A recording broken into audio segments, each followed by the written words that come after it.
Hi guys, मेरे YouTube channel में आपका हार्दिक स्वागत है। अगर आपने अभी तक चैनल को सब्सक्राइब ना किया हो तो देर किस बात की, जल्दी से चैनल को सब्सक्राइब कर लीजिए। उसके बाद बेल आइकन पर प्रेस कर दीजिए, उसके बाद ऑल पर क्लिक कर दें ताकि आने वाले सभी नोटिफिकेशन आपको मिलते रहें। तो लास्ट लेक्चर में हमने जो है फीचर्स देखे थे कि एक वेक्टर में उसे क्लोनिंग करने के लिए क्या क्या फीचर ज़रूरी हैं। ठीक, तो उसमें 3 फीचर हमने पढ़े थे, मतलब बताए थे कि origin of application, selectable marker और क्लोनिंग साइट। तो उसमें हमने ओरिजिन ऑफ एप्लीकेशन मतलब ओराई और सेलेक्टेबल मार्कर डिटेल में समझ चुके थे। उसके बाद क्लोनिंग साइट आती है। तो देखो क्लोनिंग साइट के बारे में एनसीईआरटी क्या कहती है। Cloning sites in order to link the alien DNA, मतलब भाई डिजायर डीएनए, जीन ओपन टेस्ट वगैरह, उसको हमें लिंक करने के लिए the vector needs to have very few preferably single recognition site for the commonly used restriction enzymes. ये कह रहे हैं कि कॉमनली यूज्ड रेस्ट्रिक्शन एंजाइम्स के लिए, ठीक है, रिकॉग्निशन साइट जो होनी चाहिए वो हमारे ऑटो रिक्शे में बहुत ही कम होनी चाहिए। ठीक है, वेक्टर में बहुत कम होनी चाहिए और प्रेफर किया जाता है कि एक ही साइट हो, मतलब सिंगल साइट हो तो और बढ़िया है। ठीक है, सिंगल साइट हो तो और बढ़िया, तो ये पूछा जाता है। ठीक है सिंगल साइट हो तो प्रेफर करना ज़्यादा अच्छा रहेगा, तो सिंगल साइट ठीक रहेगी, और वरना कम से कम हो वही ज़्यादा बढ़िया। ये कहना चाह रहे हैं। Presence of more than one recognition site. अब बात ये आती है कि ऐसा क्या होता है, हमारा क्वेश्चन उठता है ना दिमाग में कि ज़्यादा साइट हो तब क्या होगा। तो एनसीईआरटी खुद ही जवाब देती है कि presence of more than one recognition site, कि यदि एक से ज़्यादा रिकॉग्निशन साइट होंगी ना विद इन द वेक्टर, तो बिल जनरेट कर देगा सेवरल फ्रेगमेंट, तो उसके कई सारे टुकड़े बन जाएंगे। ठीक है कई सारे टुकड़े बन जाएंगे which will complicate the gene cloning. ठीक है, जैसे सिंपल सी बात है, जैसे मान लो कोई एक फीता है, धागा सा है, ठीक है, रिबन है, उसमें हमने मार्क कर दिया कि भाई तुम्हें यहाँ से कट करना है, कैंची से बोला तुम्हें यहाँ से कट करना है, या टेलर से बोल दिया कि यहाँ से तुम्हें कट करना है कैंची के द्वारा। ठीक, अब वो वहाँ से कट कर देगा। ठीक है या फिर 2-4 साइट है, 2-4 जगह मार्क कर दिया उस फीते पर और वो वहाँ से उसको कट कर देगा। लेकिन अगर किसी फीते पर हमने बहुत सारी जगह मार्क कर दिया कहते हैं रिकॉग्निशन साइट की, कैंची इसको पहचानेगी भैया यहाँ मार्क है, या टेलर पहचानेगा कि यहाँ पर मार्क है, यहाँ से कट करना है इसको फीते को। तो उस पर हमने मान लो 20-25 मार्क लगा दिए उस पर, तो वो वहीं से उस पर सब जगह से कट कर देगा, तो बहुत सारे टुकड़े मिल जाएंगे ना हमको। तो हमें तो बहुत ज़्यादा टुकड़े नहीं चाहिए ना, क्योंकि बहुत ज़्यादा टुकड़े मिल गए तो कॉम्प्लिकेट कर देगा ना जीन क्लोनिंग को। ठीक है तो ये क्लोनिंग साइट का मतलब बात चल रही कि यहाँ से जो हमारी कैंची कट करती है। ठीक है, अभी इसको मैं और जो बता देता हूँ। यही अभी मैं जो बात बोल रहा था, ये एक फीता, ये 3 केसेस ने बात की, 3 ही केसेस की मैं कर ले रहा हूँ। उसने कहा था कि ज़्यादा प्रेफर होगा एक ही रिकॉग्निशन साइट हो, तो यहाँ से एक रिकॉग्निशन साइट हमने मार्क लगा दी और यहीं से वो कट कर देगा। ठीक है, अब वेरी फ्यू भी चल जाएगा कि 2-4 हो, कोई दिक्कत नहीं है। जैसे 4 रिकॉग्निशन साइट मान ली, यहाँ से कैंची काटेगा, यहाँ कैंची आई थी। ठीक है, इस तरीके से ये जो है 1 2 3 4 5 टुकड़े हो जाएंगे। चलो ठीक है, लेकिन इसमें हमने बहुत सारे जो रिकॉग्निशन साइट है अगर, तो हर जगह से कैंची काटेगी और उसके बहुत सारे टुकड़े बन करके तैयार हो जाएंगे। ठीक है, तो ये कॉम्प्लिकेट कर देगा जीन क्लोनिंग को। फिगर 11.4 में अभी हम देखेंगे डिटेल में। The ligation of the alien DNA is carried out at A restriction site. अब जो चिपकाया जाता है ना एलियन डीएनए को, वो एक रेस्ट्रिक्शन साइट पर चिपकाया जाता है, present in one of the 2 antibiotic resistant gene. 2 antibiotic resistant gene में से किसी एक पर ही चिपकाया जाता है, एक रेस्ट्रिक्शन साइट होती है, तो 2 एंटीबायोटिक रेजिस्टेंट में से जीन में से किसी एक पर ही चिपकाया जाता है। ठीक है, जैसे इस फिगर में जो है 2 एंटीबायोटिक रेजिस्टेंट जीन दिखाया गया है, एम्पायर टेट्रा। मैं एम्पायर से बोल देता हूँ कि एम्पायर होता है ना, तो उससे काफ़ी चीज़ें रिलेट कर देंगे याद करने के लिए, इसके लिए एम्पायर बोल देता हूँ। वैसे तो ये एम्पिसिलिन आर है, टेट्रासाइक्लिन आर है। ठीक, तो इसमें से किसी एक पर वो जो है क्या करता है, लाइगेशन होता है एल DNA का, ठीक है। ठीक, जैसे पहले फिगर को समझ लेते हैं क्या, ठीक है। चलो पहले फिगर को समझ लो, फिगर की बात कर भी दी गई है, फिर आगे थ्योरी और समझ में आएगी। फिगर में दिखाया गया है एस्चेरिचिया कोलाई का क्लोनिंग वेक्टर दिखाया गया है, मतलब जिस वेक्टर के द्वारा हम क्लोनिंग करेंगे PBR 322। ये मैंने बता दिया डिटेल में क्या क्या इसका मतलब है, ठीक है। BR जो है साइंटिस्ट का नाम है, सो कैपिटल है, ऐसे ध्यान रखें याद के लिए, ठीक है। याद रहेगा इससे कि BR कैपिटल बनाया गया है। जैसे क्वेश्चन ऐसे भी बन सकता है कि क्या था, ठीक है, इन सबको तो वो PBR ऐसे करके दे देगा ऑप्शन में, कहीं P कैपिटल बना देगा, कहीं P स्मॉल बना देगा। तो इतने माइन्यूटली भी ध्यान रखो क्या जा रहा है। B और R कैपिटल है क्योंकि साइंटिफिक के नाम है, याद के लिए है ये बात कि साइंटिफिक नाम है इसलिए कैपिटल है, ऐसा कुछ नियम थोड़ी, साइंटिफिक नाम है इसलिए कैपिटल बनाएगा, याद के लिए, ठीक है। P छोटा पे 322, ठीक है। शोइंग रेस्ट्रिक्शन साइट्स, वो रेस्ट्रिक्शन साइट दिखा रहा है, रेस्टिंग साइट ये सब दिखाई गई हैं। हिंद थर्ड दिखाया गया, इक्वार फर्स्ट दिखाया गया, BMH फर्स्ट दिखाया गया, सेल फर्स्ट दिखाया गया, PBU second, PST first, clay first, ठीक है। और आई दिखाई गई अलग से इस पर, and antibiotic resistant gene, empire और टेट्रा, ये दो, एम्पीसाइक्लिन और टेट्रासाइक्लिन, एम्पिसिलिन और टेट्रासाइक्लिन, सॉरी एम्पिसिलिन और टेट्रासाइक्लिन दो हैं एंटीबायोटिक रेजिस्टेंट जीन। ROP क्या, ROP codes for the proteins involved in the replication of the plasmid, जैसा कि इसका नाम है ना ROP, इसी का फुल फॉर्म होता है रेप्लिकेशन ऑफ द प्लाज्मिड। तो जैसा कि इसका नाम है कि रेप्लिकेशन ऑफ प्लाज्मिड, तो ये वो सीक्वेंस हैं, जीन के वो सीक्वेंस है जो कि, या DNA के वो सीक्वेंस है जो कि प्रोटीन को इन्वॉल्व करेंगे। कौन सी प्रोटीन को, मतलब कौन सी प्रोटीन को बनाएंगे, वो उस प्रोटीन को बनाएंगे जो कि प्लाज्मिड के रेप्लिकेशन में मदद करेगी, जैसा कि इनकी नाम ही बता रहा है रेप्लिकेशन ऑफ प्लाज्मिड, उनका नाम ही रख दिया रोप, ठीक। अब देखो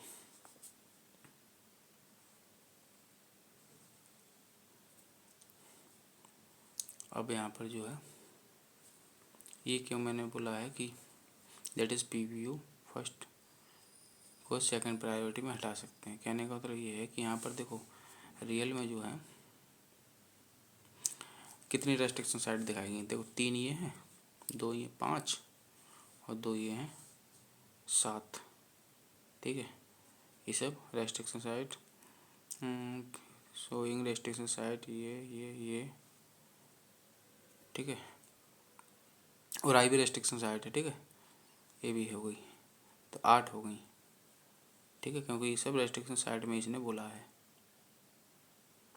लेकिन यहाँ पर देखो कितनी लिखी हुई है, 1 2 3 4 5 6 7 8, मतलब यहाँ पर इन्होंने देखो ये तो ऊपर वाली हो गई, हिंद थर्ड, क्ले फर्स्ट और इक्वार फर्स्ट, ठीक है। फिर BMH फर्स्ट, साल फर्स्ट, तो यहाँ पर देखो BMH फर्स्ट उसने हटा लिया, BMH फर्स्ट नहीं था, साल फर्स्ट रख लिया है, और यहाँ पर PBU फर्स्ट, PBU फर्स्ट नहीं रखा, सॉरी। देखो इसमें स्पेशल बात क्या है, ये देखो आप स्पेशल, इसमें PBU फर्स्ट नहीं रखा, PBU फर्स्ट नहीं रखा है ना, PST फर्स्ट रखा है, PBU फर्स्ट, ठीक है। तो इस तरीके से रेस्ट्रिक्शन साइट 8 है, और आई रेस्ट्रिक्शन साइट नहीं है, मतलब एक तरीके से कह सकते हैं कि जो रोप में PBU सेकंड है, ये है रेस्ट्रिक्शन साइट, ठीक है। तो टोटल कितने होंगे, 3 और 2 5 और 2 7 और 8 हैं, ठीक है। तो यहाँ 3 तो ये ले ली गई, और BMH फर्स्ट, साल फर्स्ट इधर का भी ले लिया गया, और PBU सेकंड और PST फर्स्ट, मतलब कि क्या नहीं लिया गया, PBU फर्स्ट नहीं लिया गया। देखो इसमें नीचे PBU फर्स्ट नहीं लिखा है, तो इसलिए मैंने लिखा है कि PBU फर्स्ट को सेकंड प्रायोरिटी में हटा सकते हैं, कि कौन कौन सा रखा जाए तो इसके अकॉर्डिंग फर्स्ट प्रायोरिटी देना, ठीक है। सेकंड प्रायोरिटी में हटाना वैसे तो सभी को बताना ही, ठीक है। तो और आई तो एक अलग से है ना चीज़, ओरिजिनल रेप्लिकेशन है, ये तो एक अलग उसमें आ गया ना, एक फीचर में अलग गिनती में आ गया, फीचर में, ठीक है। अब देखो इसको याद करने के तरीके मैंने बना दिए तमाम, देखो इसको ऐसे करके ध्यान रखें, जैसे ये एक इंसान है कोई, इससे रिलेट कर देता हूँ पूरी तरीके से, ठीक है।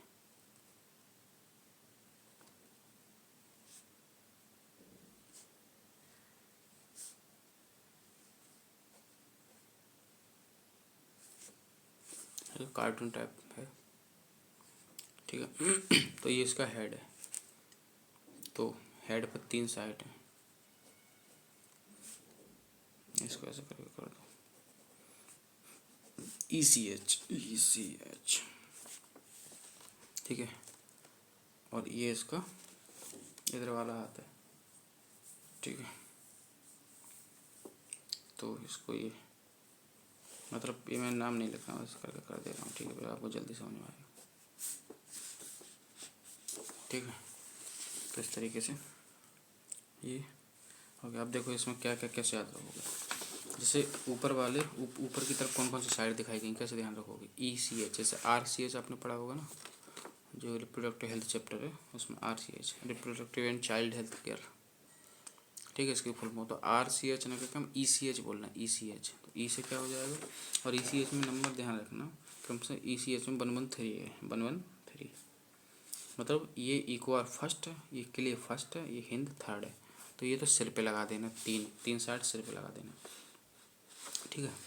और एक तरीके से ऐसे मान लो कि ये जो है, देखो ये दरअसल इंसान का फिगर तो नहीं है, ठीक है।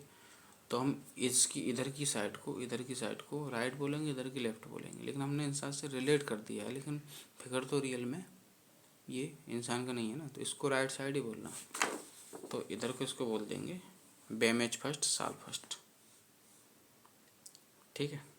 बेमेज फर्स्ट साल फर्स्ट, मतलब जैसे किसी का 2 हाथ हैं, एक हाथ किसी घटना में, किसी एक्सीडेंट में कट जाता है, तो उसका 1 साल ही रहता, तो उसका एक ही हाथ रहता है, तो उसे साल भर ना दूसरा हाथ रहने का वहम रहता है एकदम से काम के लिए, वो एकदम थोड़ा सा छोटा सा कटा हुआ रह गया तो उसको एकदम से बढ़ाता है, लेकिन ध्यान उससे आता है, अरे मेरा तो ये हाथ तो है ही नहीं, तो उसका दायां हाथ कटा था, ठीक है। ऐसे ध्यान रखें, वैसे तो दायां ये है, लेकिन हमें तो फिगर से मतलब है ना, फिगर थोड़ी इंसान का है।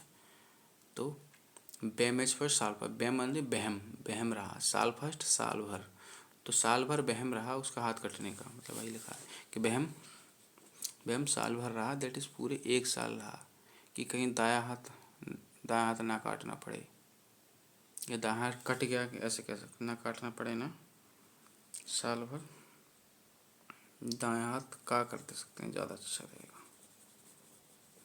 वो मैंने दूसरा तरीका बनाया था, काटना ना पड़ेगा, वो इसलिए कि जैसे कोई इन्फेक्शन बढ़ गया था दाएं हाथ में, तो उसे वहम रहा कि यार ये काटना ना पड़े कहीं इन्फेक्शन ज़्यादा बढ़ जाए तो तो वो ऐसे करके तरीका कैसे भी याद रख सकते हैं, ठीक है। बेम का बी पहले आता है, सो बी अल्फ़ाबेटिकली। अब इसमें बेमेस फर्स्ट में सालों फर्स्ट में ऊपर की तरफ कौन सी है, तो बी है, क्योंकि एस तो बाद में आता है ना अल्फ़ाबेटिकली, ये 90 नंबर पर आता है, बी जो है 10 नंबर, वो सेकंड नंबर पर आता है। तो बेमेस फर्स्ट ऊपर है, साल फर्स्ट, ठीक है। तो ये ध्यान रहेगा, ठीक है। बस इतना कन्फ्यूजन मत रखना दिमाग में कि इंसान का फिगर, इंसान का थोड़ी है, कोई भी इंसान का फिगर नहीं होता है। तो हम नॉर्मली इसी तरीके से मानते हैं, इधर को राइट मानते हैं, इधर को लेफ्ट मानते हैं।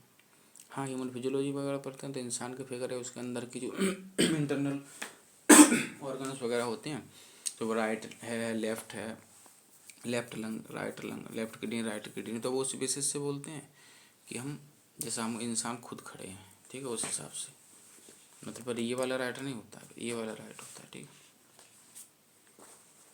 तो यहाँ पर ध्यान रखना कि इधर की तरफ राइट की तरफ इस फिगर में बेम इज फर्स्ट साल फर्स्ट, ठीक है। और ये टेट्राड के हैं, ठीक। तो एम्पायर के एम्पायर में क्या, पीवी फर्स्ट और पीएसटी फर्स्ट, एम्पायर पीवू पीएसटी को, जिससे एक है कि एम्पायर को ना एक पेस्ट सा दिया जाता है पीने के लिए, ठीक है। तो एम्पायर से बोला जा रहा है, जैसे यूपी के कुछ एरिया में पानी पीने को पीवो बोला जाता है, कि पानी पियोगे तो बोला जाता है पानी, मतलब पानी शायद ऐसे बोला जाता है, पानी पी लिया तो, या पानी पियोगे, पानी पीवो, पीवू, हाँ ठीक, पीवू बोला जाता है। तो वहाँ से कर लीजिए ना, एम्पायर पीवू पेस्ट को, तो एम्पायर से बोला जा रहा है कि पेस्ट को पीबू, तो एम्पायर की तरफ है पीबीयू फर्स्ट और पीएसटी फर्स्ट, पेस्ट फर्स्ट, एक घूंट में। ठीक है, याद करने के लिए एक घूंट का क्या मतलब है, फर्स्ट फर्स्ट है ये इसलिए।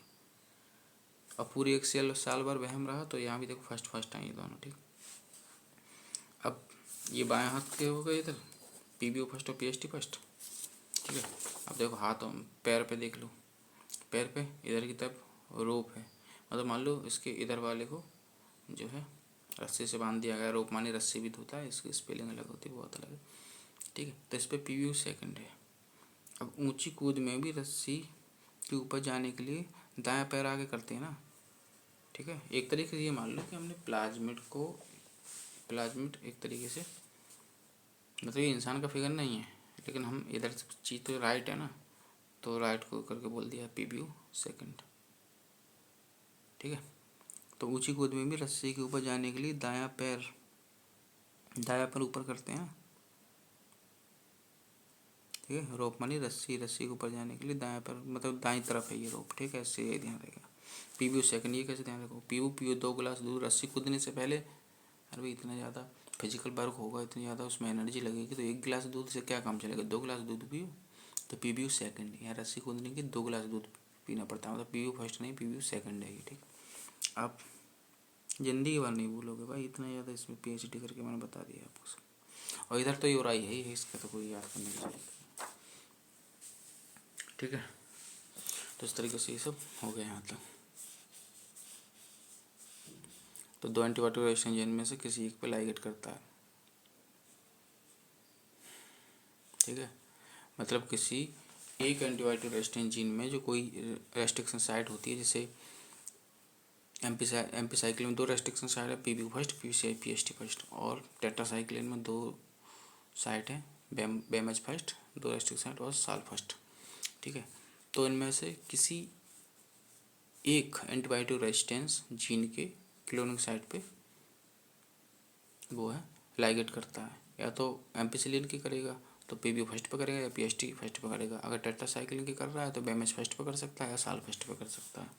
ठीक है, डीएनए का लाइगेशन वही बोलना चाह रहा हूँ। फॉर एग्जाम्पल, जैसे कह रहे हैं कि for example you can ligate a foreign DNA at the BamH first site. You can, for example के लिए you can ligate, for example you can ligate, ये लाइगेट कर सकते हैं फॉरेन डीएनए को at the BamH first site of the tetracycline resistant gene के in the vector PBR 322। वही बताया मैंने अभी, किसी पे ही कर सकते हैं। तो एनसीईआरटी ने एग्जाम्पल लिया, जैसे अगर हम बेमएच फर्स्ट वाली साइड पे कर रहे हैं, मतलब यहाँ पर कर रहे हैं अगर लाइगेट। ठीक है, एक बात ध्यान रखना, ये इधर उधर जो मैंने नोट करके लिखे नहीं होते हैं, तो ये जब तक मैं उसको समझा ना दूँ ना, जैसे मैं इसको समझाया हूँ पीबीयू फर्स्ट 2 गिलास दूध, तब तक उसको आप मत पढ़ा करना। ठीक है, हो सकता है कि इस वाले लेक्चर में मैं केवल चैप्टर एनसीईआरटी की थ्योरी पढ़ाऊँ, फिर इधर उधर के जो सिंप्लीफाई करने के लिए मेरे तरीके लिखे हुए हैं वो अगले लेक्चर में बताऊँ। तो आप इस लेक्चर में मत पढ़ लेना अपने आप वही चीज़ें जो कि इधर उधर लिखी हुई हैं, जब तक मैं उनको बता ना दूँ, क्योंकि उसमें मैं कुछ अच्छे तरीके से कुछ चेंज भी कर देता हूँ इस तरीके से, तुम क्योंकि वो तो याद करने के तरीके हैं ना, एक जैसे चेंज भी कर देता हूँ कि आपको और अच्छे से याद रहे। जैसे हर बार क्या होता है, जब माइंड इंसान का क्या होता है, इंसान का माइंड क्या होता है पता, हर बार डेवलप होता ज़्यादा ज़्यादा ज़्यादा। ठीक है, तो और ज़्यादा तरीके, अच्छे से अच्छे तरीके ये भी अच्छे हैं, लेकिन और अच्छा तरीका बन सके तो हम उसमें कुछ में कट करके उसमें संशोधन भी कर देता हूँ कि और अच्छे, क्योंकि वो तो याद करने के तरीके हैं ना, वो कोई कंसेप्ट थोड़ी है। तो और अच्छा तरीका बन जाता है और मतलब बेटर रहता है। जब मैं उसको बता दिया करूँ साइड में जो तरीके लिखे हुए होंगे तभी आप उसको पढ़ा करो। ठीक है, क्योंकि हो सकता है कल मैं इनको पढ़ाऊँ तो इसमें संशोधन करके और अच्छे से करूँ। तो आप अभी अभी मत पढ़ना, जो मैंने साइड की चीज़ों को जिनको मैं ना समझाऊँ उससे पहले मत पढ़ा करना। ठीक है, जब ये समझाऊँ, जैसे मैंने ये सब समझा दिए हैं कि एम्पायर PBU first, PST first, PBU 2 गिलास दूध, तो इसको आप पढ़ सकते हो, याद भी कर सकते हो इस तरीके से। ठीक, foreign DNA at the BamH first site of the tetracycline resistant gene in the vector PPR, the recombinant plasmid will loss. अब ये रिकॉम्बिनेंट प्लाज्मिड है विल लॉस कर देता है टेट्रासाइक्लिन रेजिस्टेंस को due to insertion of the foreign DNA but can still. अब जैसे ऐसे मान लो, जैसे जैसे मान लो कि दो दो पिस्टल हैं किसी पर, मतलब रिवॉल्वर कह सकते हैं, कुछ भी कह दो, दो रिवॉल्वर हैं किसी इंसान के पास, ठीक है। एक रिवॉल्वर ये एक तरीके से ये उसको उसके एंटीबायोटिक रेजिस्टेंट जीन ही तो हैं एक तरीके से, वो भी अपना सेल्फ डिफेंस ही तो कर रहा है इनके द्वारा, ठीक है। तो ये रिवॉल्वर की संज्ञा दी जा सकती है इसको, ठीक है, याद याद रखने के लिए। अब जैसे इस बात को जो अब मैं बताने समझाने जा रहा हूँ, जैसे मान लो ये बोल रहा है कि इस वाले रिवॉल्वर में कई पार्ट हैं और सभी पार्ट अच्छे से काम करेंगे तभी रिवॉल्वर चलेगी। तो कैसे भी करके क्या किया, किसी धोखेबाज दोस्त ने उसके टेट्रासाइकिल स्टैंड, जिसका टेट्रासाइकिल नाम था, उस रिवॉल्वर के एक पार्ट पर बाइंड करके उसको ख़राब कर दिया। मतलब उस पर बाइंड कर गई, मतलब बाइंड करने से हो गया कि वो काम करना बंद हो गया। अब जब ये इसका पार्ट काम नहीं करेगा तो रिवॉल्वर चलेगी नहीं। तो अब ये कुछ नहीं कर पाएगा। मतलब अगर हम टेट्रासाइक्लिन से इसको मारना चाहें तो ये टेट्रासाइक्लिन से मर जाएगा, ठीक है, टेट्रासाइक्लिन से ये मर जाएगा। याद ऐसे ध्यान रखो कि ये एक तरीके से बंदूक है, मतलब गन है, और ये वाली जो है, ये वाली है, कह सकते हैं कि ये वाली तलवार है, ठीक है, ये तलवार है और ये वाली जो है बंदूक है। तो जब इस वाली को कर देंगे तो वो, मतलब एक क्या होता है इसमें, एक प्लस पॉइंट क्या होता है कि बंदूक से हम दूर कोई व्यक्ति स्थित है उसको भी मार सकते हैं, और तलवार से मारने के लिए उसको पास जाना पड़ेगा, ठीक है। तो जब हम इसको टेट्रासाइकिल मारी बंदूक को के पार्ट को किसी को ख़राब कर देंगे, उस पर साइड पर जुड़ जाएंगे, मतलब जोड़ देंगे कोई चीज़, तो वो काम नहीं करेगा, तो इससे से बंदूक काम नहीं करेगी, ठीक। तो टेट्रासाइक्लिन तो हम कोई इंसान अगर मारना चाह रहा हो बाहर से तो वो मार देगा, क्योंकि हम इतना, हमारे पास वो चीज़ अब नहीं रही, वो चीज़ काम नहीं कर रही है कि हम उससे दूर से ही उससे हम जो है उससे दूर से ही लड़ाई कर सकें। तो दूर से तो कर नहीं पाएंगे, तो इसलिए टेट्रासाइक्लिन के प्रति रेजिस्टेंस तो ख़त्म हो गया। मतलब अब टेट्रासाइक्लिन अगर अटैक करेगा तो ये मर जाएगा, टेट्रासाइक्लिन की वजह से मतलब मर जाएगा, ऐसे कह सकते हैं। मतलब टेट्रासाइक्लिन के प्रति रेजिस्टेंस नहीं रहा तो टेट्रासाइक्लिन की वजह से मर सकता है। लेकिन अगर अभी भी अगर हम एम्पिसिलिन के द्वारा करें तो एम्पिसिलिन में कोई गड़बड़ी थोड़ी हुई। एम्पिसिलिन तो तलवार तो अच्छी खासी तैयार है, ठीक है, तलवार तो अच्छी खासी तैयार है, तो तलवार से वो उसको मार सकता है, ठीक है। तो तलवार वाला रेजिस्टेंस अभी ख़त्म थोड़ी हुआ है, ठीक है। तो वही ये बताना चाह रहे हैं। For example you can ligate a foreign DNA at the BamH first site of the tetracycline resistance gene in the vector PBR3 the recombinant plasmid will lose tetracycline resistance। बता दिया मैंने भाई। अब tetracycline resistance को loss कर देगा भाई due to insertion of foreign DNA, क्योंकि फॉरेन डीएनए को स्टिल करेगा but can still be selected out from non recombinants. लेकिन अभी भी वो नॉन रिकॉम्बिनेंट से सिलेक्ट किया जा सकता है वन नॉन रिकॉम्बिनेंट वंस, मतलब नॉन रिकॉम्बिनेंट वाले से, वंस का मतलब वाले से, बाई प्लेटिंग दी ट्रांसफॉर्मेंट को प्लेटिंग करके ऑन टेट्रासाइक्लिन कंटेनिंग मीडियम। उनको टेट्रासाइक्लिन कंटेनिंग मीडियम पर जब रखेंगे तो ये रेजिस्टेंस जो है टेट्रासाइक्लिन के प्रति तो रेजिस्टेंस खो चुका है ना, तो जब टेट्रासाइक्लिन वाले मीडियम में रखेंगे तो उसमें तो मर जाएगा, ठीक है। तो टेट्रासाइक्लिन दी जाएगी, रेजिस्टेंस अब रहा नहीं, तो ये वाला मर जाएगा। तो इससे ये नॉन रिकॉम्बिनेंट से अंतर हो जाएगा, क्योंकि नॉन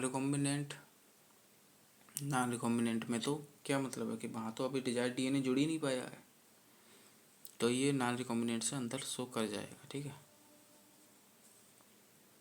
ठीक है। क्योंकि रिकॉम्बिनेंट ही तो रेजिस्टेंस खत्म कर रहा है, उस पर तो अभी जुड़ा ही नहीं है कुछ नॉन रिकॉम्बिनेंट से। तो ये कह रहा है still be selected out from the non recombinant one से by selecting the transformate in the transformants. क्या हो गया, अरे जैसे में रिकॉम्बिनेशन हो गया, उस सेल को जिस प्लाज्मिड रिकॉम्बिनेशन हो गया, तो रिकॉम्बिनेंट प्लाज्मिड जिस सेल में पड़ा हुआ वो ट्रांसफॉर्मेंट सेल है, तो अंतर कर सकते हैं, ठीक है। The transformants growing on ampicillin containing medium. अब जो ट्रांसफॉर्मेंट जो है ग्रोइंग कर रहा हूँ एम्पिसिलिन कंटेनिंग मीडियम पे तो कर ही जाएगा ना भैया। एम्पिसिलिन वाला की कोई साइट थोड़ी ख़राब की थी, तो एम्पिसिलिन अगर कंटेनिंग मीडियम है तब तो आराम से ग्रो करेगा ही करेगा। आर देन ट्रांसफर, अब इसको ट्रांसफ़र कर दिया था on a medium containing tetracycline. अब वो टेट्रासाइक्लिन वाले पे डाल दिए गए। The recombinant will grow in ampicillin containing medium. Ampicillin में तो करेगा ही करेगा, but not on that ten containing tetracycline. बता ही चुके हैं टेट्रासाइक्लिन के प्रति तो रेजिस्टेंस खत्म हो गया ना, ठीक है। ऐसा मान लो एक जहर है टेट्रासाइक्लिन नाम का, एक जहर है एम्पिसिलिन नाम का, तो टेट्रासाइक्लिन वाले जहर की प्रति रेजिस्टेंस खत्म हो गया। अब उसे ऐसी जगह, अगर ऐसी जगह रखा गया जहाँ जहाँ टेट्रासाइक्लिन नाम का जहर है, तो वो जहर तो उसको मार देगा ना, क्योंकि उसके प्रति तो रेजिस्टेंस उसका खत्म हो गया। But non recombinant will grow on the medium containing both the antibiotic. अब नॉन रिकॉम्बिनेंट्स हैं वो तो भैया दोनों पे ग्रो कर जाएंगे ना, क्योंकि उनका थोड़ी कुछ खत्म हुआ है। In this case one antibiotic resistance help करता है इन सेलेक्टिंग द ट्रांसफॉर्मेंट्स। और इससे हम ये पहचान लेते हैं कि वास्तव में ये ट्रांसफॉर्मेंट कौन सा हुआ है।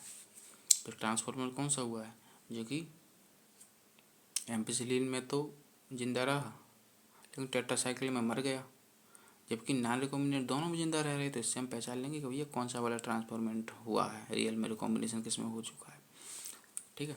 Where the other antibiotic resistance genes gets inactivated. Other वाले जो एंटीबायोटिक रेजिस्टेंट जीन इनएक्टिवेटेड हो जाएंगे due to insertion of the LNDNA। बताया ही था, ठीक है, कि उसकी गन की, उसके रिवॉल्वर की पार्ट पे साइड पे लाइगेट करके वो इनएक्टिवेट हो गई है, ठीक है, due to insertion of LNDNA। वहाँ LNDNA जुड़ गया करके। And helps in selection of recombinants. और इस तरीके से रिकॉम्बिनेंट्स की सिलेक्शन हो जाता है कि ये सब रिकॉम्बिनेंट है, नॉन रिकॉम्बिनेंट है, ठीक है।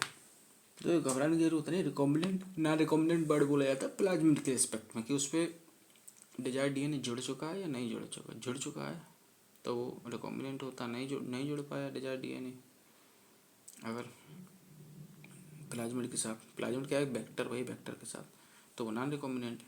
अब रिकॉम्बिनेंट टाइप वाला प्लाज्मिड जिस सेल के अंदर होता है वो ट्रांसफॉर्मेट सेल कहलाती है, और जिसके अंदर नॉन रिकॉम्बिनेंट वाला होता है वो नॉन ट्रांसफॉर्मेट सेल कहलाते हैं। मतलब ज़्यादातर कह सकते हैं कि ट्रांसफॉर्मेट वर्ड जो सेल्स के लिए यूज़ किया जा रहा है, ठीक है, और रिकॉम्बिनेंट नॉन रिकॉम्बिनेंट वर्ड जो है हमारे प्लाज्मिड के लिए यूज़ किया जा रहा है, ठीक है। तो बाकी ये हो गया। बाकी इनको और सिंप्लीफाई करने के लिए इधर में तरीके लिखे हुए हैं, लेकिन अभी भी मैं बताता चल ही रहा हूँ, ठीक है। Selection of recombinant due to inactivation. अब रिकॉम्बिनेंट का जो हम सिलेक्शन करते हैं इनएक्टिवेशन की वजह से of antibiotic is a cumbersome process होती है। वैसे तो बहुत ज़्यादा कम्बरसम प्रोसेस होती है, लेकिन होती क्यों है, क्योंकि it requires simultaneous plating on 2 plates having different antibiotics. क्योंकि इसके लिए वास्तव में क्या करना, एक साथ ही मतलब प्लेटिंग करनी होती है 2 प्लेट की, हैविंग डिफरेंट एंटीबायोटिक रखते हो जिसमें। Therefore alternative selective marker have been developed which differentiate recombinant from non recombinant. इसलिए इसे कुछ अल्टरनेटिव मतलब सेलेक्टेबल मार्कर डेवलप किए हुए जैसे कि रिकॉम्बिनेंट और नॉन रिकॉम्बिनेंट में पहचान की जा सके on the basis of their ability to produce colour. क्योंकि ये क्या करते थे, कलर प्रोड्यूस करते थे in the presence of a chromogenic substance. अगर कोई क्रोमोजेनिक सब्सटेंस होता था तो वो कलर प्रोड्यूस करते थे। इन दिस से रिकॉम्बिनेंट DNA इज इंसर्टेड। इसमें क्या होता है, recombinant DNA is inserted with in the coding sequence of an enzyme beta galactosidase.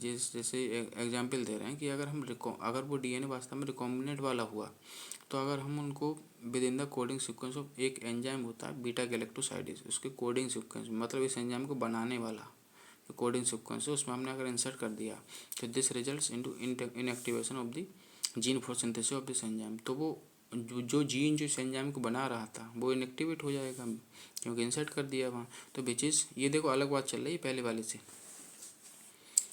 ठीक है। वहाँ तो फॉरेन DNA किया जा रहा था, ठीक है।